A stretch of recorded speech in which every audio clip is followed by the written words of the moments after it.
సందేశం న్యూ షాలేము సందేశం, షాలేము సందేశం, న్యూ షాలేము సందేశం.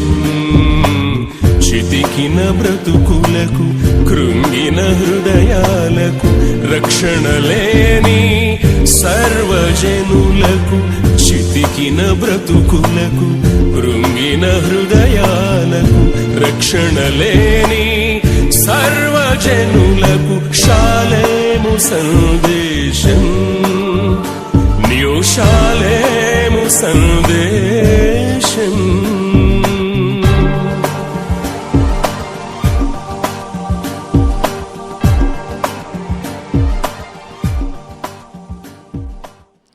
Praise the lord.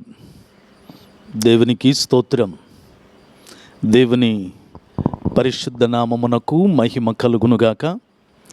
మరొకసారి దేవుని వాక్యాన్ని పంచుకునే గొప్ప ధన్యత పరిశుద్ధాత్మదేవుడు నాకు అనుగ్రహించినందులకు దేవునికి కృతజ్ఞత స్తుతులు తెలియచేస్తున్నాను.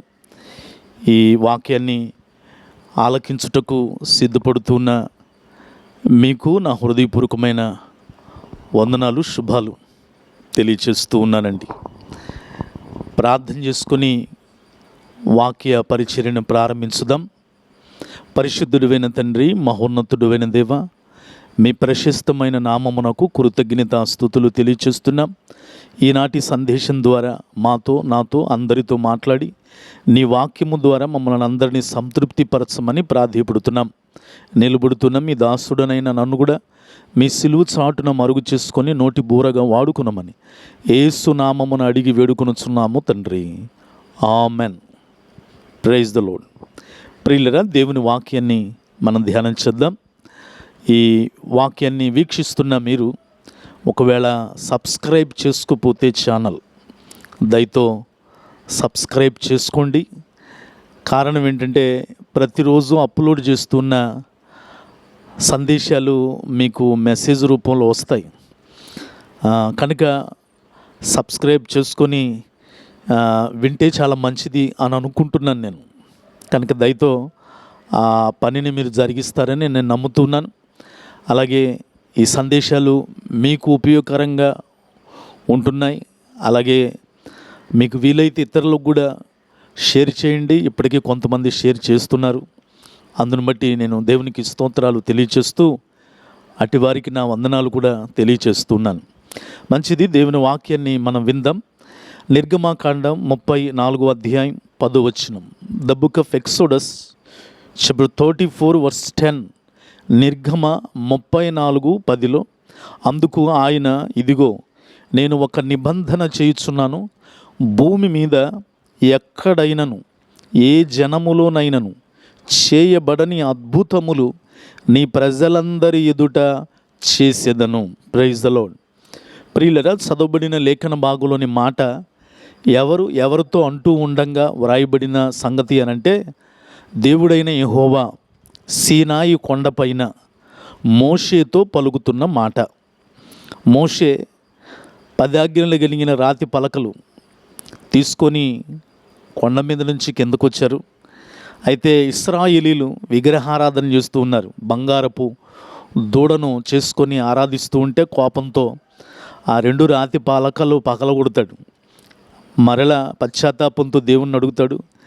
దేవుడు మరలా అంటాడు, ఆ రాతి పలకలు పగలగొట్టినవి మరలా తీసుకొని కొండెక్కిరా అనంటే మోషే మరలా సీనాయి కొండ ఎక్కినప్పుడు దేవాది దేవుడు మోషేతో ఎన్నో విషయాలు చెప్తూ ఈ వచనాన్ని మోషేతో చెప్పాడు. ఏంటి అనంటే, భూమి మీద ఎక్కడైనను ఏ జనములోనైనను చేయబడని అద్భుతములు నీ ప్రజలందరి ఎదుట చేసేదను అని అన్నాడు ప్రియులను.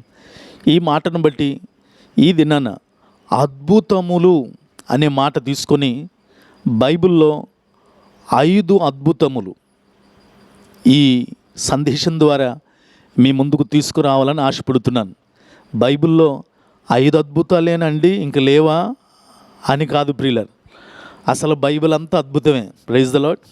అయితే 5 సంగతులు వినడం మనకి ఒక క్రమంగా ఉంది కనుక బైబిల్లో 5 అద్భుతాలు, అవి కూడా సాధ్యమైనంత చరిత్రని ఆధారం చేసుకొని అలాగే మరికొంత పురావస్తు ఆధారాలతో కూడా కొన్ని విషయాలు మీ ముందు ఉంచాలని ఆశపడుతున్నాను.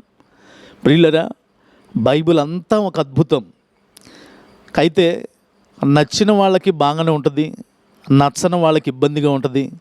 కొంతమందికి సాక్ష్యాలు ఖచ్చితంగా కావాలండి. ఇప్పుడు నేను జయకుమార్ అనడానికి ప్రూఫ్ కావాలి.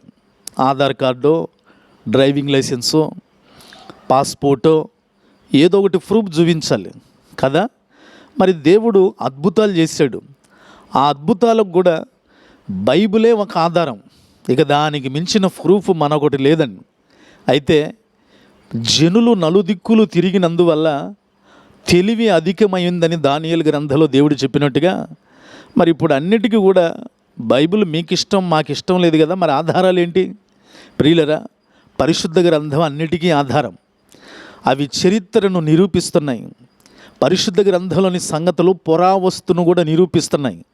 అలాంటివి కొన్ని విషయాలు కాదనలేని సత్యాలు మీ ముందు ఆ 5 అద్భుతాల్లో సాధ్యమైనంత వరకు చరిత్ర పురావస్తు ఆధారాలతో 5 అద్భుతాలు ఈ దినాన మీ ముందు ఉంచాలని నేను ఆశపడుతున్నాను. దేవాది దేవుడు సీనాయి కొండ మీద మోషేతో పలికిన మాట, ఏ జనములోనైనను చేయబడని అద్భుతములు నీ ప్రజలందరి ఎదుట చేసేదను. Praise the Lord. ద్వితీయోపదేశకాండం 6వ అధ్యాయం 22వ వచనంలో అండి, ద్వితీయోపదేశకాండం 6వ అధ్యాయం 22వ వచనంలో, యెహోవా మా కన్నుల ఎదుట ఐగుప్తీయుల మీదను ఫరో మీదను అతని ఇంటి వారందరి మీదను గొప్పవియు బాధాకరములను అయిన సూచక క్రియలను, వినండి, అద్భుతములను చేశాను. Praise the Lord. దేవుడు అద్భుతాలు చేసే దేవుడండి.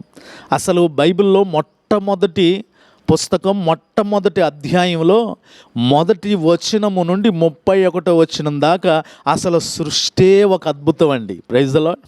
శూన్యములో నుండి సృష్టిని వేలాడదీసి వెలుగుని, చీకటిని, సమస్త జీవరాశుల్ని, ప్రకృతిని, ఇదంతా అద్భుతాలు కాదంటారా? అయితే బైబిల్ అంతా అద్భుతమే. వాక్యం వింటున్న నీ జీవితం కూడా ఒక అద్భుతమే. దేవుని వాక్యం వింటున్న నీవే ఒక అద్భుతం అండి. నేలమంటితో తీసి నరునిగా చేయటం అంటే అద్భుతం కదా అండి. ప్రక్కటెముకలో నుంచి సాటి అయిన సహాయాన్ని అప్పటికప్పుడు తీయటం అద్భుతం కదండి. భూమి మీద పుట్టిన మన అందరం కూడా బాల్యం నుంచి పెరిగాం. కానీ బైబిల్లో మొట్టమొదటి మనిషికి బాల్యం అంటే ఏంటో తెలియదు. పుట్టడంతోనే యవ్వనస్తుడిగా పుట్టాడు. అద్భుతం కదా అండి. కనుక బైబిల్ అంతా ఆదికాండం నుంచి ప్రకటన గ్రంథం దాకా అద్భుతమే. అయితే ఒక 5 అద్భుతాలు కొన్ని ఆధారాలతో మీ ముందు ఉంచుతాను, వినండి ప్రియులారా. నెంబర్ 1, మనం వినాలనుకుంటున్న 5 అంతల అద్భుతాల్లో మొట్టమొదటి అద్భుతం నిర్గమాకాండం 14వ అధ్యాయం 21, 22 వచనాలు. నిర్గమాకాండము 14వ అధ్యాయం 21, 22 వచనాలు. మోషే సముద్రము వైపు తన చెయ్యి చాపగా యెహోవా ఆ రాత్రి అంతయు బలమైన తూర్పు గాలి చేత సముద్రమును తొలగించి దానిని ఆరిన నేలగా చేసెను. నీళ్లు విభజింపబడగా ఇశ్రాయేలీయులు సముద్రము మధ్యను ఆరిన నేల మీద నడిచిపోయిరి. ఆ నీళ్లు వారి కుడి ఎడమ ప్రక్కలను వారికి గోడవలే ఉండెను. Praise the Lord. మనం వినాలనుకుంటున్న 5 అద్భుతాల్లో మొట్టమొదటి అద్భుతం ఏంటంటే ఎర్ర సముద్రము 2 పాయలగుట. ఇది మొదటి అద్భుతం అండి. ఇవి తెలిసినవే. అయితే కొన్ని చరిత్ర ఆధారాలు, పురావస్తు ఆధారాలు ఇవ్వాలని ఆశపడుతున్నాను ప్రియులను. దేవుడు చేసిన అద్భుతాలలో మనం వినాలనుకున్న 5 అంతల అద్భుతాల్లో మొదటిది ఎర్ర సముద్రమును 2 పాయలు చేయుట. మనందరికీ విదితమే. 430 సంవత్సరాల కఠినమైన బానిసత్వపు బ్రతుకుతున్న ఇశ్రాయేలులు ఐగుప్తు నుండి మండుచున్న పొదలో నుండి దేవుని స్వరము విని మోషే అహరోనులు ఇద్దరు కూడా ఫరో ఎదుటకు తీసుకుని రాబడి తెగుళ్ళ ద్వారా చివరికి ఇశ్రాయేలు నడిపించబడితే దేవుడిస్తానన్న పాలుతీరులు ప్రవహించే దేశానికి ప్రయాణం గడుతూ ఉంటే ప్రారంభంలోనే ఎర్ర సముద్రం ఎదురైంది ప్రియులరా. ముందు భయంకరమైన ఉధృతంగా ప్రవహిస్తున్న ఎర్ర సముద్రము, వెనక ఫరో పోనిచ్చాడు కానీ మరలా రాతి గుండుతో తన రథాలను సైన్యాన్ని తీసుకొని వేధించడానికి వెంటాడుతూ వస్తున్న సైన్యం వెనక ప్రజలందరూ కూడా సణుక్కున్నారు, బాధపడ్డారు. ఏంటి, ఐగుప్తులు సమాధులు లేవనే, ఈ సముద్రంలో చంపేయడానిక మోషే తీసుకొని వచ్చావు అంటూ తెగ కంగారు పడిపోతూ వేదన పడుతూ సడుగుతూ ఉంటే అప్పుడు మోషే దేవునితో మాట్లాడగా దేవుడు మోషేతో అంటున్నాడు, ఆగిపోక సాగిపో. అద్భుతం అండిది. నీ చేతిలో ఉన్న కర్ర తీసుకొని సముద్రం మీద కొట్టు, 2 పాయలు అయిపోతుంది. ప్రియులర, కర్రతో కొట్టగా 2 పాయలుగా ఎర్ర సముద్రం అయిపోయింది. ఇది అద్భుతం ప్రియులర.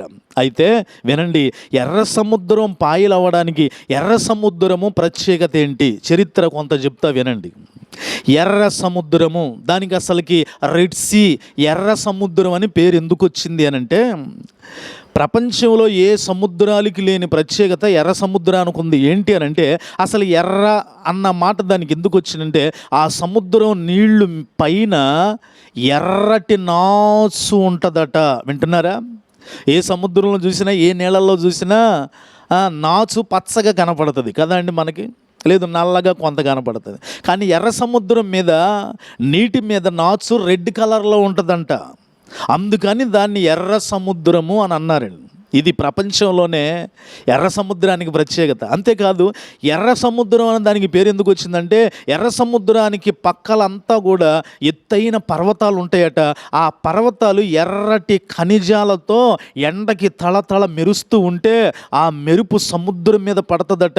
రెడ్ కలర్ సముద్రం నీళ్ల మీద పడిద్దట. మనం అప్పుడప్పుడు పిల్లల అద్దాలు తీసుకొని ఎండకు పెడుతుంటే ముఖం మీద ఆ షేడు పడుతుంది, రే ముఖం మీద పడుతుందిరా అంటాం కదా. వాచ్ మీద ఇలా ఎండకు పెడితే ఆ షేడు మన ముఖాల మీద, ఇళ్ళ మీద పడినట్టుగా ఎర్ర సముద్రం ప్రక్కనున్న పర్వతాలు ఆ ఎరుపు ఖనిజాల యొక్క రంగు ప్రభావము సముద్రము నీటి మీద పడుతున్నప్పుడు ఆ సముద్రం అంత ఎర్రగా కనబడుతుందట. అందుకని ఎర్ర సముద్రం అన్నారండి. అసలు ఎరుపు జోలికి ఎవ్వరు వెళ్ళరు కదా అండి. రైల్వే స్టేషన్లో, బస్సులో, రోడ్డు మీద ఎక్కడన్నా ఉంటే రెడ్ కలర్ బోర్డు ఉంటే ప్రమాదం. రైలు పట్టాల మీద గేటు వేసే వ్యక్తి ఆ ట్రైన్ వెళ్ళిపోగానే రెడ్ కలర్ వేసేస్తాడంటే డేంజర్, ఆగండి. కానీ ఆ ఎరుపు ప్రమాదమైన అలాంటి దాన్నే దేవుడు 2 పాయలు చేశాడు. అద్భుతం కాదంటారా? ఇంకా ఎర్ర సముద్రం అనుకున్న ఇంకో చరిత్ర చెప్తా వినండి. ప్రపంచంలో ఉన్న సముద్రాలన్నిటికంటే ఎర్ర సముద్రంలో ఉన్నంత ఉప్పు ఇక ఏ సముద్రంలో లేదు. అసలు సముద్రాలన్నీ ఉప్పే, నీరంతా ఉప్పే. కానీ ఎర్ర సముద్రము అత్యంత ఉప్పుగా ఉండే సముద్రాల్లో మొదటి స్థానం ఇది సంపాదించుకుందంట. ఉప్పు దాని పవర్ ఎక్కువ అండి. మనం ఎండాకాలము వస్త్రాల మీద ఉప్పు సారలు పడతా ఉంటాయి కదా, అప్పుడు ఇంట్లో ఉన్న చెల్లెళ్ళు, అక్కలు, తల్లులు అంటారు, ఎంత ఉతికినా ఈ ఉప్పు సారలు పోవట్లేదయ్యా అని అంటారు. అంటే ఉప్పుకున్న పవర్ అలాంటిది. ఈ ఎర్ర సముద్రం కూడా అత్యంత ఉప్పు కలిగినది. దాన్ని పాయలు చేయటం అద్భుతం కాదంటారా? అందుకే ఏ జనుల ఎదుట, ఏ ప్రజల ఎదుట, ఏ జనములోనైనను చేయబడిన అద్భుతములు నీ ప్రజల ఎదుట చేస్తాను మోషే. ఏంటా ఆ అద్భుతం? మొదటిదంటే ఎర్ర సముద్రమును పాయలు చేయుట. అంతేనే అండి. ఎర్ర సముద్రంలో ఇంకో ప్రత్యేకత చెప్తా, చరిత్ర వినండి. ఎర్ర సముద్రంలో అండి ఇంచుమించు 1200 రకాల కంటే ఎక్కువ జాతుల చేపలు ఉంటాయట. వింటున్నారా? అన్ని సముద్రాలు ఉంటాయి, కానీ ఈ సముద్రంలో కూడా 1200 రకాల కంటే ఎక్కువ జాతులు ఉంటాయంట. ఇంకో ప్రత్యేకత చెప్తా ఉండి, ఎర్ర సముద్రంలో పగడపు దిబ్బలు ఉంటాయంట. హలో, పగడం చాలా విలువైంది కదండి. పగడపు దిబ్బలు ఒకటి కాదు, 200 దిబ్బలు ఉంటాయట. వాటిని పాయలు చేయటం ఎంత గొప్ప సంగతి అండి. అందుకే బైబిల్ గ్రంథం చరిత్రకి ఆధారం అండి, ఒప్పుకొని తీరాల్సిన సత్యం. చదువుకున్న వాళ్ళు ఇప్పుడు అంతా కూడా అరచేతుల్లో కనపడుతుందండి. నీకు ఏది కావాలన్నా కూడా అన్ని ఇన్ఫర్మేషన్ ఆధారాలతో ఇచ్చేస్తున్నారండి. టెక్నాలజీ పెరిగిపోయింది. ఎర్ర సముద్రం ఉన్న ప్రత్యేకత ఇది. ఇది ఎవరు కాదనలేరు. ఇలాంటి సముద్రాన్నంట దేవుడు 2 పాయలు చేశాడు. ఇది అద్భుతం. ప్రియులరా, ఇలాంటి ఎర్ర సముద్రం లాంటి సమస్యలు నీ జీవితంలో కూడా ఉంటే వాక్యం వింటున్న సోదరి సోదరుడా, కంగారు పడిపోవాకు. దేవుడు నీ జీవితంలో కూడా అద్భుతము చేయునుగాక. ఎర్ర సముద్రంలో ఉన్న ఆ చరిత్రలు ఒక ప్రూఫ్ ఆధారంగా ఉన్నట్టుగా అద్భుతం పొందుకునే నువ్వే ఒక ప్రూఫ్గా ఆధారంగా నువ్వు ఆశీర్వదించబడుదువుగాక. ఇశ్రాయేలీలండి ఎప్పుడైతే ఆ ఎర్ర సముద్రము లాంటి సమస్యలు జీవితంలో ఎదురైనప్పుడు మనం చేయవలసిన పని కూడా ఇశ్రాయేలు లాగే ఎప్పుడైతే 2 పాయలైందో అడుగేసారండి. అడుగేయటం గొప్ప ధైర్యం కావాలి. దేవుడు అద్భుతం చేయాలంటే ముందు మనం అడుగు వేయాలండి. ప్రియులరు, ఎందుకు అడుగు వేయాలో తెలుసా? ఇంకో మాట చెప్తాను. కీర్తనల గ్రంథం 29:10లో, కీర్తనలు 29:10, అసలు మన దేవుడు యెహోవా ప్రళయ జలముల మీద ఆసీనుడాయను. దేవునికి స్తోత్రం. ఇశ్రాయేలు చేయు స్తుతుల మీదే ఆసీనుడు అవటమే కాదు, ఎక్కడ 2-3 కూడి నా నామాన్ని స్తుతిస్తారు వారి మధ్య ఉండే దేవుడే కాదు. కీర్తన 29:10లో ఉంది, ఆయన ప్రళయ జలముల మీద ఆసీనుడు అవుతాడట. దేవునికి స్తోత్రం. అందుకే ఆ జలములను, ప్రళయ జలములను 2 పాయలు చేయటం ఆయనకి సులభమైన పని ప్రియులరా. కనుక అద్భుతాలు చేయగలిగిన దేవుని వైపు మనము తిరుగుదుముగాక. నిర్గమాకాండం 3:20 నిర్గమ 3:20లో, నేను ఆ హస్తము చాపి, నా హస్తము చాపి ఆ దేశము మధ్యను నేను చేయబోవు, వినండి, నా అద్భుతములన్నిటిని బట్టి. దేవునికి స్తోత్రం. దేవుడు అద్భుతాలు చేసే దేవుడు అండి. 2వ ప్రపంచ యుద్ధంలో అండి జరిగిన ఒక సంఘటన ఏంటంటే, బ్రిటిష్ సైన్యానికి చెందిన ఒక చిన్న బృందం శత్రువుల నుండి తప్పించుకోవడానికి ప్రయత్నం చేస్తుంటే వాళ్ళకు లోతైన లోయ ఎదురైందట. ఇప్పుడు ఆ లోయలోకి దారి కనపడటం లేదు, ఎలాగో తెలియడం వల్ల అప్పుడు ఆ బ్రిటిష్ సైన్యంలో ఉన్న చిన్న బృందం భక్తి కలిగిన వాళ్ళట ప్రార్థన చేయడం మొదలుపెట్టారట. ప్రభువా, ఎర్ర సముద్రాన్ని 2 పాయలు చేసి దారి చూపించి ఇశ్రాయేలు నడిపించినట్టుగా మేము కూడా వెనకాలేమో శత్రువులు తరుముతున్నారు, ముందేమో లోయ ఉంది, ఏమీ కనపడటం లేదు, ఎలాగెళ్ళాలో, మాకు భార్య పిల్లలు ఎదురు చూస్తున్నారయ్యా, మాకు జీవం దయచేయి, మమ్మల్ని కాపాడమని ప్రార్థన చేస్తే దేవుడు చేసిన అద్భుతం ఏంటో తెలుసా అండి? 2వ ప్రపంచ యుద్ధంలో జరిగిన యథార్థ సంఘటన. ఆ లోయలోనంట దేవుడు ఇమ్మీడియట్గా వెంటనే పొగ మంచును రప్పించాడంట. ఆ పొగ మంచుకి వెనకాల శత్రువులకి ఈ ముందెళ్ళిన బ్రిటిష్ ప్రార్థనా బృందం ఎటు వెళ్తున్నారో అర్థం కాలేదట. కానీ ఈ ప్రార్థన చేస్తున్న వాళ్ళకి మాత్రమే ఒక వంతెన కనపడిందట, చెక్క వంతెన ఆ లోయలో. ప్రియులరా, దేవుని స్తుతిస్తూ ఆ చెక్క వంతెన మేంచి దాటి అవతలకి వెళ్ళిపోయారట. వెనక శత్రువులు వస్తున్నారట, దగ్గరికి వస్తూ ఉండగా చెక్క వంతెన దాటుతున్నట్టుగా కనపడిందట. వీళ్ళు దాటుదాం అనే లోపే ఆ ప్రార్థన బ్రిటిష్ బృందం దాటి వెళ్ళిపోగానే దేవుడు చేసిన అద్భుతం ఏంటో తెలుసా? ఆ చెక్క వంతెన కనపడకుండా చేశాడట. Praise the lord. వెనకొస్తున్న సైన్యం ఏం చేయాలో అర్థం కాక వెనక తిరిగి వెళ్ళిపోయారట. ప్రియులరా, దేవుని అద్భుతాలు ఎలాగుంటాయి ప్రియులరా. వాక్యం వింటున్న సోదరి సోదరులారా, మీ జీవితంలో ఏ దారి కనపడటం లేదా? వినండి, మీ జీవితంలో ఏ దారి కనపడటం లేదా?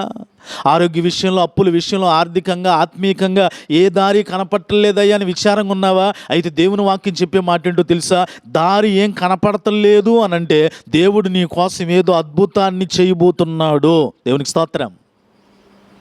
ఏ జనములోనైనను ఇలాంటి అద్భుతాలు, ఎవరు చూడని అద్భుతాలు నీ ప్రజలందరి ఎదుట చేస్తాను మోషే. ఏంటి అద్భుతం?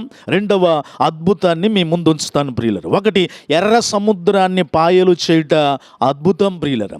2వ అద్భుతము నిర్గమాకాండం 16:14, 15 నిర్గమాకాండం 16:14, 15 పడిన ఆ మంచు ఎగిరిపోయిన తర్వాత నూగు మంచు వలె సన్నని కణములు అరణ్యపు భూమి మీద కనబడెను. ఇశ్రాయేలు దాన్ని చూచినప్పుడు అది ఏమైనది తెలియక ఇది ఏమి అని ఒకరితో ఒకరు చెప్పుకునిరి.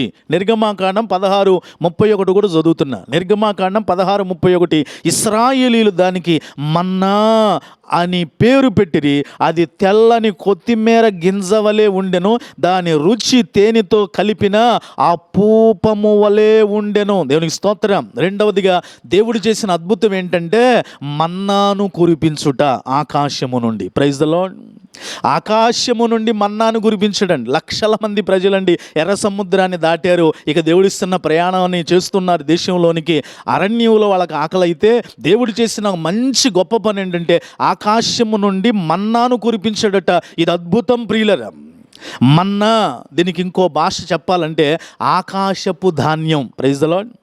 ప్రియులరా, వింటున్న మీరు ఏ ఊరో నాకు తెలియదు, కానీ మీరు మీ ఊరు ధాన్యం తింటున్నారు. మీరు మీ ఊరిలో పండించిన ధాన్యం తింటున్నారు, లేకపోతే ఇతరెక్కడెక్కడో పండించబడిన ధాన్యం మీరు కొనుక్కొని తింటున్నారు. కానీ ఇశ్రాయేలీలట భూమి మీద ఉన్న ధాన్యం తినలా, ఆకాశపు ధాన్యాన్ని తిన్నారట. ఇది అద్భుతం కదా అండి. ఆకాశంలో ధాన్యం కూడా రోజు సప్లై చేస్తున్నాడు. మనమైతే ఇక్కడ 6 కాలం కష్టపడి దాన్ని గింజ బస్తాలు గేసి దాచుకొని తినాలి. కానీ ఇశ్రాయేల్ గట ఆకాశంలో ఎవరు నాటారు, ఎవరు కోత కోసారు, ఎవరు బస్తాలకు ఎత్తారు, దేవుడట రోజు ఆకాశపు ధాన్యాన్ని ఇశ్రాయేలుకి ఇచ్చాడట. ఇది అద్భుతం. దాని పేరు మన్నా, దాని పేరు మన్నా. ఇది నన్ను వాక్యం వింటున్న సోదరి సోదరులారా, అన్నీ ఉన్నా కూడా ఆహారలేమితో బాధపడుతున్నావా? దేవుడు నీ జీవితంలో కూడా అద్భుతము చేయునుగాక. ఆ మన్నా ప్రియులరా ఎలాంటి ఆహారమో తెలుసా? కొత్తిమీర గింజ వలె తేనె గలిపినట్టుగా అపూపము వలె రుచిగా ఉంటుందట ప్రియులరా. దేవదూతలు తినే ఆహారం తిన్నారండి. ఇది నన్ను వాక్యం వింటున్న సోదరి సోదరులారా, నీవే మంచి ఆహారం తినలేకపోతున్నావా? నీ పిల్లలకు మంచి భోజనాన్ని పెట్టలేకపోతున్నావా? అయితే దేవుని వైపు చూడు, ఆయన అద్భుతాలు చేయుటకు సమర్థుడు. ఆహారపు ధాన్యాన్ని ఇస్తాడండి, ఆకాశపు ధాన్యం ఇస్తాడు, భూమి ధాన్యం కాదు ప్రియులరా. దేవదూతలు తినే ఆహారం ప్రియులరా. ఇంకో సంగతి చెప్పనా అండి, ఈ మన్నా ప్రకటన గ్రంథంలో ఉంది. ప్రకటన గ్రంథం 2:17, ప్రకటన 2:17, సంఘములతో ఆత్మ చెప్పుచున్న మాట చెవిగలవాడు వినుగాక, జయించువానికి, వినండి, ప్రకటన 2:17, జయించువానికి మరుగైయున్న మన్నాను భుజింపనిత్తును. Praise the lord.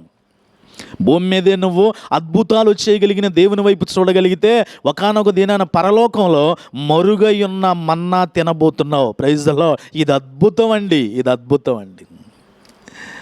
ఏ జనములో చేయని అద్భుతాలు నీ ప్రజలందరి ఎదుట చేస్తాను మోషే. ఏంటి ప్రభువా? 3వ అద్భుతాన్ని మీ ముందు ఉంచుతాను ప్రియులరా. యెహోషువ గ్రంథం 6వ అధ్యాయం 20వ వచనం. యెహోషువ 6:20, యాజకులు బూరలు ఊదగా ప్రజలు కేకలు వేసిరి. ఆ బూరల ధ్వని వినినప్పుడు ప్రజలు ఆర్భాటముతో కేకలు వేయగా ప్రాకారము కూలెను. ప్రజలందరూ తమ ఎదుటికి చక్కగా పట్టణ ప్రాకారము ఎక్కి పట్టణమును పట్టుకొనిరి. Praise the Lord. 3వదిగా దేవుడు చేసిన అద్భుతం ఏంటంటే యెరికో గోడలు కూల్చుట. Praise the lord. యెరికో గోడలు కూల్చాడంట. ఇదేంటండి, ఇది పెద్ద అద్భుతం. నాకు కూడా అదే అనిపించిందండి. యెరికో గోడలు ఇది ఏమో మన ప్రహరీ గోడ కట్టుకున్నట్టుగా 6 అడుగులు ఉంటుందేమోలే, లేదా 10 అడుగులు ఉంటుందేమోలే, అంతేనా అండి? లేదండి. అసలు యెరికో గోడలు కొలచడం బైబిల్లో ఎందుకు రాయబడాలి? ఇది అద్భుతంగా దేవుడు ఎందుకు ఎంచాడు అని అంటే, దీనికి సంబంధించిన పురావస్తు చరిత్ర కొంత ఆధారం ఇస్తాను, జాగ్రత్తగా వినండి ప్రియులను. ఈ యెరికో గోడలు ఒక గోడ కాదండి, 2 గోడలు, డబుల్ వాల్ సిస్టమ్ అన్నమాట. యెరికో నగరం అంతా కూడా మధ్యలో ఉంటుంది, చుట్టూ కూడా 2 గోడలు ఉంటాయి. 2 గోడల్లో బయటకు ఒక గోడ ఉంటుంది, తర్వాత కొంత గ్యాప్ ఇచ్చి ఇంకో గోడ కడతారు లోపల. ఇలా 2 గోడలు రౌండ్గా కట్టబడితే మధ్యలో ఉన్న పట్టణమే యెరికో పట్టణం.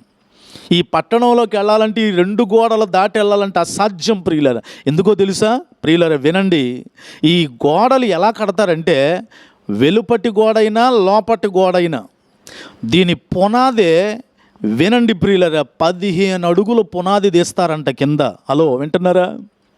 15 అడుగులు లోపలే పునాదే గోడ కడతారట. మనమేం బోర్లు వేసి అక్కడక్కడ వేసి పైన బెల్ట్ పెట్టేస్తాం కానీ చుట్టూ లోపలే భూమిలోనే 15 అడుగుల ఎత్తు, 15 అడుగుల లోతులో వాళ్ళు గోడ కడతారట. ఇక పైన 25 అడుగుల ఎత్తులో గోడ కడతారంట. అంటే మొత్తం భూమిలో 15, పైకి 25, 40 అడుగుల గోడ వాళ్ళు ఒక గోడ అండి. మరి తర్వాత కొంచెం గ్యాప్ ఇచ్చి ఇంకో గోడ లోపల కడతారు. ఇది కూడా సేమ్ అంతే, లోపల 15 అడుగుల లోతులో గోడ, మరి పైన మరల 25, ఇది కూడా 40 అడుగులండి. దీన్ని ఎలా పగలగొట్టాలండి? ఇప్పుడు మొదటి గోడకి రెండో గోడకి మధ్యలో గ్యాప్ ఉంటే అక్కడ పేదోళ్ళు గృహాలు వేసుకుని ఉంటారట. రాహాబ్ అనే వేశ్య కూడా ఈ గోడ మీద ఇల్లు బట్టి అంత వెడల్పులో ఉంటుంది, అంత పెద్ద రాళ్ళండి. ఇప్పుడు ఉన్న గోడ పడేయాలంటేనే జేసీబీలు వాడుతున్నారండి. కానీ ఇలాంటి పురావస్తు ఆధారాలతో కూడిన రెండంచెల రక్షణ వ్యవస్థతో 40 అడుగులు భూమి లోపల 15 పైన 20 ఇలాంటి పదునైన బలమైన గోడలంట యెహోషువ బృందం కనీసం ఒక్క పొలుగు ఉపయోగించలా, ఒక్క సుత్తు ఉపయోగించలా, ఒక్క జేసీబీ ఉపయోగించలా. మరి ఎలా పడేశారండి? బైబిల్ చెప్తున్న మాట, ఇశ్రాయేలీయుల సైన్యం అంతా 7 యాజకులు మందసాన్ని మోస్తూ 6 రోజుల పాటు నగరం చుట్టూ తిరిగారంట. బయట నగరం చుట్టూ 6 రోజులు, రోజుకు ఒకసారి మందసం మోస్తూ తిరిగారంట. 7వ రోజు మరలా యాజకులు బోరలు ఊదుతూ ప్రజలు పెద్ద పెట్టున కేకలు వేస్తూ 7వ రోజు తిరిగారట. ప్రజలు కేకలు వేయగానే 7వ రోజు ఇలాంటి 2 గోడలు టప్మని కూలిపోయినాయి అంట. దేవునికి స్తోత్రం చెప్పండి. ఎంత అద్భుతం ప్రియులరా! దీన్ని ఎవరు మార్చలేరండి. చరిత్ర పురావస్తు ఎవరు మార్చలేరు. ఎరుకో గోడల చరిత్ర అని నువ్వు తెలుసుకో, ఇవి వాస్తవం ప్రియులరా. అందుకే దేవుడు ఊరకనే అనలేదు, ఏ జనములో చేయబడిన అద్భుతాలు మోషే నీ ప్రజలందరూ ఎదుట చేస్తాను. వాక్యం వింటున్న సోదరి సోదరులరా, నువ్వు కూడా ఏదో పొందుకోవాలి, ఎక్కడికో వెళ్ళాలనుకుంటున్నావు, ఉద్యోగమో, వస్తువులో, వాహనాలు, ప్రార్థనో, పరిశుద్ధతో, గృహాల్లో, వివాహాల్లో. చాలామంది డిఎస్సి రాస్తారండి, 1 మార్కులో పోయిందన్న, 2 మార్కుల్లో పోయినాయి అన్న, అంటే గోడలు అంత లోతుగా ఉన్నాయి, గెలవలేకపోతున్నావు. నీ వల్ల కాదు, దేవుడు అద్భుతం చేస్తాడండి. ఇలాంటి పొదునైన డబల్ వాల్ సిస్టమ్ని కేకలు వేస్తూ 7 రోజులు దేవుని స్తుతిస్తూ కూల్చేశారు. ఇది అద్భుతం కాదంటారా? నీ జీవితంలో కూడా ఏదైతే పొందుకోలేకపోతున్నావు, అసాధ్యంగా ఉందేమో, దేవుని వైపు తిరుగు, దేవుడు నీ జీవితంలో అద్భుతములు చేయునుగాక. యోబు గ్రంథం 5వ అధ్యాయం 9వ వచనం బైబిల్ చెప్తుంది. యోబు 5:9, ఆయన పరిశోధించలేనంత గొప్ప కార్యములను, వినండి, లెక్కలేనంత అద్భుతములు చేయువాడు. ప్రైజ్లో లెక్కలేనంత అద్భుతాలు. ఎరుకో గోడలంటే మాటలండి, లెక్కలేనంత అద్భుతాలు. నీ జీవితంలో కూడా ఎలాంటి అద్భుతములు దేవుడు చేయునుగాక. ఏ జనములో కూడా చేయబడిన అద్భుతములు నీ ప్రజల ఎదుట చేస్తాను మోషే. ఏంటి ప్రభువా? 4 అద్భుతాన్ని విందాం ప్రియులరు. యెహోషువ గ్రంథం 10వ అధ్యాయం 12-13 వచనాలు. యెహోషువ 10వ అధ్యాయం 12-13 వచనాలు. యెహోవా ఇశ్రాయేలుల ఎదుట అమోరీయులను అప్పగించిన దినమున ఇశ్రాయేలీయులు వినుచుండగా యెహోషువ యెహోవాకు ప్రార్థన చేసెను. సూర్యుడా నువ్వు గిబియోనులో నిలువుము, చంద్రుడా నువ్వు అయ్యాలోను లోయలో నిలువుము. జనులు తమ శత్రువుల మీద పగ తీర్చుకుని వరకు, వినండి, సూర్యుడు నిలిచెను, చంద్రుడు ఆగెను. దేవునికి స్తోత్రం. 4వ అద్భుతం ఏంటంటే సూర్య చంద్రులు ఆగిపోయారంట. ఇది అద్భుతం ప్రియులరా. ఏమంటే బైబిల్లో ఉందలేండి, మరి ఎలాగ దీనికి ఆధారం ఏమన్నా చరిత్ర కానీ పురావస్తు కానీ ఏమన్నా ఆధారం ఉందా అనంటే, వినండి, ఆ కిందే లైన్లో రాయబడి ఉంది. యెహోషువ 10వ అధ్యాయము 12-13 చివరిలో ఉంటుంది. చంద్రుడు ఆగెను అను మాట యాషారు గ్రంథములో వ్రాయబడి ఉన్నది కదా. దేవునికి స్తోత్రం. బైబిల్లో రాయబడి ఉందండి ఈ వాస్తవం. సూర్యుడు నిలిచెను, చంద్రుడు ఆగెను అనే మాట యాషారు గ్రంథంలో రాయబడిందంట. పరిశుద్ధ గ్రంథం ఒకవేళ నీకు నమ్మదగింది కాకపోతే, అందరు నమ్ముతున్నారు, దేవునికి స్తోత్రం. కానీ ఒకవేళ ఏదన్నా అనుమానం ఉంటే, ఈ మాట యాషారు గ్రంథంలో రాయబడిందంట. యాషారు గ్రంథం ఎక్కడుందంటారా? వినండి ప్రియులరా, ఒకప్పుడు యాషారు గ్రంథమే ఇప్పుడు గిన్నిస్ బుక్ ప్రియులరా. హలో, వింటున్నారా? ఈ రోజున అందరూ గిన్నిస్ బుక్లో ఎక్కడానికి ప్రయత్నం అండి. సినిమా యాక్టర్లైన వాళ్ళైనా వీళ్ళైనా అద్భుతం ఏదన్నా జరిగితే ప్రపంచంలో అతని పేరు మీదే ఈ అద్భుతం ఉంది కనుక అతను గిన్నిస్ బుక్లోకి ఎక్కుతున్నాడు. ఇప్పుడు గిన్నిస్ బుక్కే ఒకప్పుడు యాషారు గ్రంథమో. అప్పుడు యాషారు అనే ఒక ఆయన ఉండేవాడట.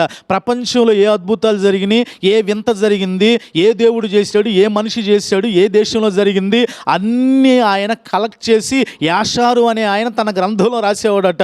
ఇప్పుడు కూడా ప్రపంచంలో ఏది జరుగుతుందో, ఎవరు చేశారో హైలైట్ అనమాట, అద్భుతమో పలానా ఆయన పేరు మీద ఆ బుక్ పేరే గిన్నిస్ బుక్ ప్రియులరా.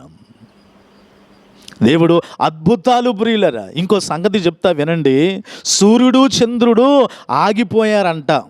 చాలా జాగ్రత్తగా వినాలి. సైన్స్ కొంత మీ ముందు ఉంచుతాను ప్రియులరా. ఒకవేళ సూర్యుడు ఆగినట్టు కనిపించాలంటే, వినండి, భూమి ఆగిపోవాలి తిరగటం. భూమి మనం రోజు వింటామంటే భూమి తన చుట్టూ తను తిరుగుతూ ఉంది. ఇది ఎవరు కాదనలేని సత్యం. కానీ సూర్యుడు ఆగిపోతే భూమి కూడా ఆగిపోవాలండి. అసలు ఇంతకీ భూమి తన చుట్టూ తాను గంటకి ఎన్ని కిలోమీటర్ల వేగంతో తిరిగిద్దో తెలుసా? భూమి తన చుట్టూ తాను గంటకి 1600 కిలోమీటర్లతో తిరిగిద్దంటండి. హలో, 1600 కిలోమీటర్ల వేగంతో భూమి తిరుగుతూ ఉంటుందట గంటకి ప్రియులరు. ఇలా తిరగాలంటే సూర్యుడు కూడా ఏమవ్వాలి, వస్తూ ఉండాలి, చంద్రుడు కూడా కనపడుతూ ఉండాలి. సూర్యుడు ఆగేడు అని అంటే భూమి కూడా ఆగిపోవాలి. ఇప్పుడు భూమి ఆగితే జరిగేది ఏంటో తెలుసా? వినండి, దీన్ని ఎవరు మార్చలేరు. భూమి కానీ తన చుట్టూ తను తిరగడం ఆగిపోతే గంటకి 1600 కిలోమీటర్ల వేగముతో, వినండి ప్రియులరా, ఈ ప్రభావము గాలి మీద పడిద్దంట. అప్పుడు గాలి గంటకి 1600 కిలోమీటర్ల వేగంతో గాలి వేచాలి. వింటున్నారా? తుఫాన్ వస్తే 60-70 కిలోమీటర్ల వేగంతోనే తట్టుకోలేకపోతున్నాం. నిన్న మొన్న ఒరిస్సాలో టోర్నడోలు వచ్చాయి. 250 కిలోమీటర్లు ఇళ్ళన్నీ కూడా లేచిపోయానండి. కానీ గంటకి 1600 కిలోమీటర్ల వేగంతో తిరిగే భూమి అంట, ఇది తిరగటం మానేస్తే ఆ ప్రభావం గాలి మీద పడిద్ది. రెండవదిగా ఈ ప్రభావం దేని మీద పడిద్దో తెలుసా అండి? సముద్రం మీద కూడా పడిద్దట. సముద్రం వచ్చే అల స్పీడు 1600 కిలోమీటర్ల వేగంతో ముందుకు రావాలి. అందుకే దాని మూలాన సునామీలు వస్తాయంట. కానీ దేవుడు చేసిన అద్భుతం ఏంటో తెలుసా అండి? సూర్యుడు చంద్రుడు ఆగిపోయినా దాని ప్రభావం భూమి మీద పడనివ్వల. దేవునికి స్తోత్రం. దాని ప్రభావం గాలి మీద, సముద్రం మీద పడనివ్వల. ఏ విపత్తు జరగకుండా, నా భక్తుడు ప్రార్థన చేస్తున్నాడు, శత్రువులు చీకట పడితే తప్పించుకుని వెళ్ళిపోతారు, మరి శత్రువు ఎవడ పారిపోవటానికి వీళ్ళు, శత్రువు వెళ్లకుండా ఉండాలంటే చీకట పడకూడదని నా భక్తుడు ప్రార్థన చేశాడని సూర్యుడిని చంద్రుడిని ఆపిన దాని ప్రభావం భూమి మీద పడకుండా, దాని ప్రభావం గాలి మీద పడకుండా, దాని ప్రభావం సముద్రం మీద పడకుండా, ఏ విపత్తు జరగకుండా దేవుడు అద్భుతం చేసి తన ప్రజలకు అద్భుతం చేశాడండి, విజయాన్ని ఇచ్చాడు. Praise the Lord. దేవుడు ఇలాంటి విజయమే నీ జీవితంలో కూడా జరిగించునుగా. ఎవరికి ఇబ్బంది లేకుండా దేవుడు నువ్వు అడిగేదాన్ని అద్భుతంగా చేస్తాడండి. అందుకే బైబిల్లో ఒక మాట ఉంది, యెహోషువ గ్రంథంలో 10:14. యెహోషువ గ్రంథంలో 10:14, యెహోవా ఒక నరుని మనవి వినిన ఆ దినము వంటి దినము దానికి ముందు కానీ తర్వాత కానీ ఉండలేదట. దేవునికి స్తోత్రం చెప్పండి. నీకే అద్భుతం పరిమితం అవ్వాలి. ఇలాంటి అద్భుతాలు చేయడంలో నిర్గమాకాండం 15:11 బైబిల్ చెప్తుంది. నిర్గమ 15:11లో చివరి లైన్లో, అద్భుతములు చేయువాడవు నీవే, నీ వంటి వాడెవడో. దేవునికి స్తోత్రం.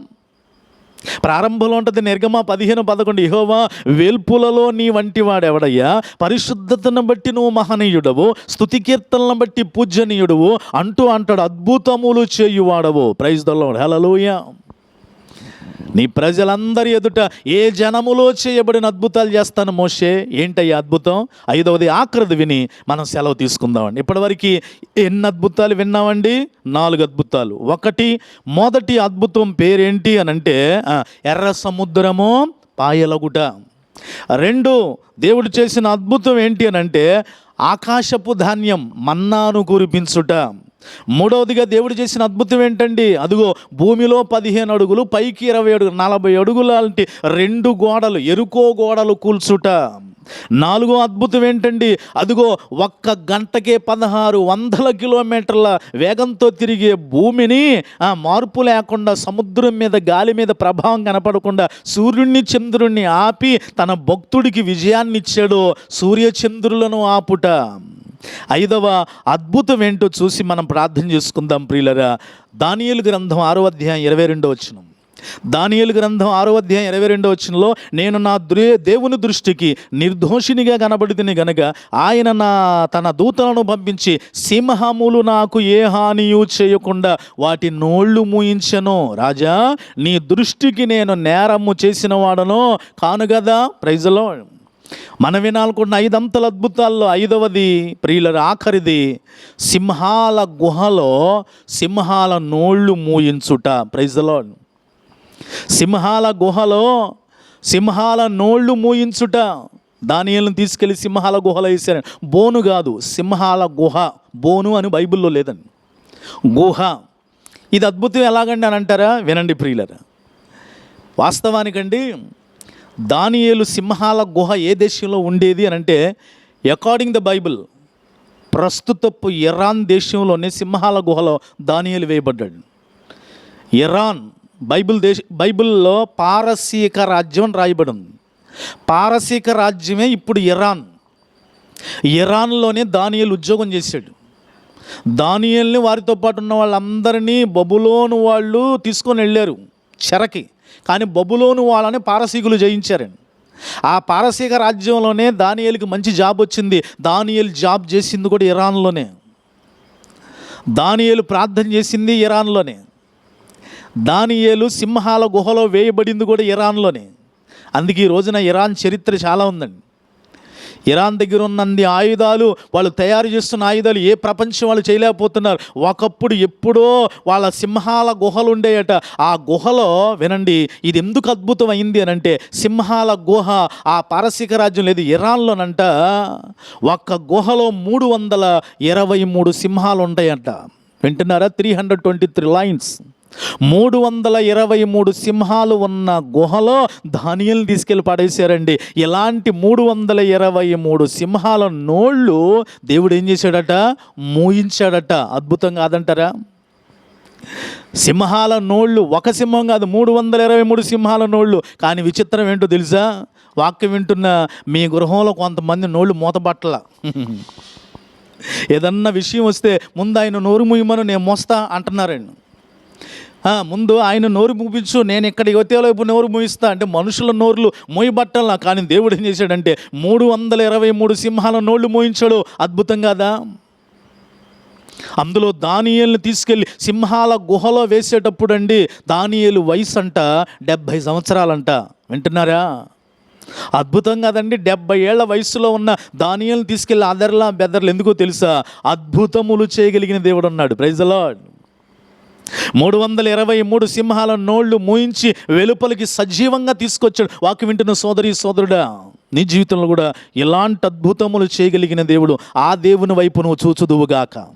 యెహోవా తమకి దేవుడుగా గల జనులు ధన్యులు. అందుకే బైబిల్లో యోబు గ్రంథము 9వ అధ్యాయం 10వ వచనం, యోబు గ్రంథం 9:10లో ఎవడునూ తెలుసుకొనలేని మహత్తైన కార్యములను, వినండి, లెక్కలేనన్న అద్భుత క్రియలు, దేవునికి స్తోత్రం, లెక్కలేనన్న అద్భుత క్రియలు ఆయన చేయుచున్నాడు. ఈ 5 కాదండి, లెక్కలేనన్న అద్భుతాలు చేయగలడు. బైబిల్ అంతా అద్భుతమే. పాత నిబంధనలోనే 5 అద్భుతాలు విన్నాం. మరి యేసుక్రీస్తు ప్రభు వారి పరిచర్యలో చెప్పుకుంటూ వెళితే చాలా అద్భుతాలు ఉన్నాయండి. యేసు జీవితంలో, యేసు పరిచర్యలో కూడా ఒక 5 అద్భుతాలు చెప్పనా? జస్ట్ చెప్తా వినండి. నీళ్లను ద్రాక్షారసంగా మార్చటం అద్భుతం. 5 రొట్టెలు 2 చిన్న చేపలు 5,000 మందికి పంచటం అద్భుతం. 3 గాలిని సముద్రాన్ని గద్దించటం అద్భుతం. 4 చనిపోయిన లాజరును బ్రతికించడం అద్భుతం.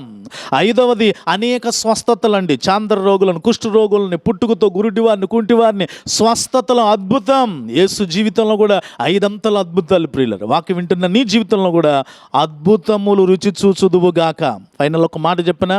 ఇన్ని అద్భుతాలు చూస్తున్నా మరి ప్రజలు ఎందుకు మారట్లేదండి? హలో, ఇన్ని అద్భుతాలు పాత నిబంధనలో, యేసుప్రభు కాలంలో, ఇప్పుడున్న ప్రవక్తల కాలంలో, ఇప్పుడున్న సేవకుల కాలంలో, సంఘాలలో దేవుడు అద్భుతాలు నిన్న నేడు నిరంతరము ఆధారాలతో అద్భుతాలు చేస్తున్నాడు కదా. మరి ఎందుకు ప్రజలు ఇంకా మారట్లేదు అని అంటే, అద్భుతాలుగా ఉన్నాయి, ప్రజలు మారట్లేదండి. అయినా నువ్వు మారట్లేదని ఆశ్చర్యమైన సంగతి చెప్పనా? నువ్వు మారట్లేదని దేవుడు నీ పట్ల అద్భుతం చేయక మానట్లా. దేవునికి స్తోత్రం. ఆయన అద్భుతాలు చేస్తానే ఉన్నాడు. ఏదో ఒక రోజు మారతావులే. ఒక వ్యక్తి అండి, బాగా ప్రేమ కలిగిన వ్యక్తి ఒక కాలువ పక్కన కూర్చున్నాడట ప్రార్థన చేసుకొని. ప్రార్థన చేయటం అంతా అయిపోయిన తర్వాత కాసేపు కూర్చొని వెళ్దామని అంటే చెట్టుపై నుంచి ఒక తేలు నీళ్ళల్లో పడిందంట. ఆ తేలు నీళ్ళల్లో పడంగానే మునిగిపోతుందట. ఈ ప్రేమ కలిగిన ప్రార్థనా జీవితం కలిగిన వ్యక్తి అట, అయ్యో తేలు మునిగిపోతుందని తేలుని కాపాడటానికి చేయబెట్టి దాన్ని పైకి లేపుతున్నాడంట. తేలు ఏం చేస్తుందండి? కొట్టడం మొదలుపెట్టిందట. కొట్టినా కూడా ఈయన పైకి లేపి దాన్ని కాపాడుతున్నాడట. పక్కన ఈయనతో పాటు ప్రార్థన చేయడానికి వచ్చిన తమ్ముళ్ళు అంటున్నారట, ఎందుకన్నా అది కొడతంటే నువ్వు దాన్ని కాపాడుతున్నావు, నీకు తెలివి ఉందా? కొట్టేదాన్ని మారని దాన్ని ఎందుకు నువ్వు కాపాడుతున్నావు అని అంటే, ఆయన ఏం మాట అన్నాడు తెలుసా? కొట్టడం దాని స్వభావం, కాపాడటం నా స్వభావం అన్నాడంట. అబ్బా, కొట్టడం దాని స్వభావం అయితే కాపాడటం నా స్వభావం. అద్భుతాలు వింటున్నా, అద్భుతాలు పొందుకుంటున్నా, అద్భుతాలు రుచి చూస్తున్నా మారకపోవటం నీ స్వభావం ఏమో కానీ ఇంకా మారతావు, ఈ రోజన్నా మారతావు, ఈ రోజన్నా మందిరానికి వస్తావు, ఈ రోజన్నా బాప్టిజం పొందుతావు, ఈ రోజన్నా దేవుని సన్నిధికి వస్తావు, ఈ రోజన్నా వాక్యం చదువుతావు, ఈ రోజన్నా పరిశుద్ధ జీవితంలోకి వస్తావేమోనని దేవుడు ఈరోజు కూడా అద్భుతాలు చేస్తున్నాడు. అది ఆయన స్వభావం అండి.